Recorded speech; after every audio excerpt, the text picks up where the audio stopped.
ден. Ще говоря по една тема, смятам важна за всеки българин. Така че съм ви благодарен, ако ме слушате до край.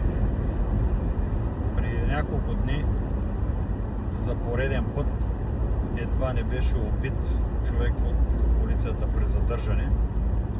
Мой приятел, не го оправдавам, че се е напил и се е бунтувал или се е държал по-агресивно, така да кажа, но нито е посягал да удря някой, нито е бил въоръжен.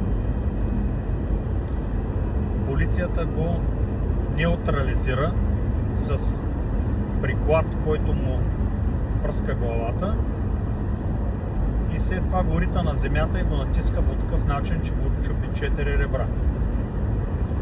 Оттам го карат в психиатрията в Раднево, тъй като в Стара Загора няма отрезвител, и го завързват с каиши за ръцете и за краката за едно легло. Свестява се той след няколко часа и моли по най-приличен начин да бъде пуснат, да отиде по малка нужда, след което сестрата там казва да се свърши работа в гащите. Представете се по унижение.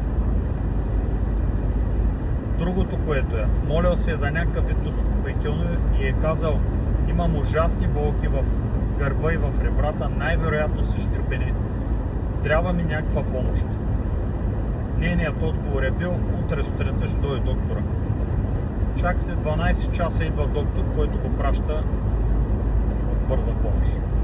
Представете си при тези счупени ребра, ако някой много често засегне бял дроб, набива се в белия дроб и човека се умира много бързо, ако не му бъде оказана спешна помощ. Така че ще помоля, ако някой гледа това видео в Министерството, обърнете внимание първо над полицията как арестува гражданите, че не трябва да ги прибива, това не е някаква мутренска организация, а трябва да има компетентно задържане. На времето всички полицаи тренираха джудо, самбо, специализиран ръкопашен бой, за да знаят как да подходят, как да се борят един човек, да го изкарат от равновесие, да му отнемат оръжието по такъв начин, че да не застрашат живота и здравето му. В днешно време явно няма тези тренировки. Не говоря, че всички са такива. Аз лично познавам много подготвени полицаи, за което е вала. Но това са 10%.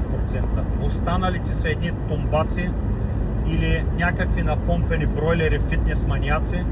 С фитнес не става, хора.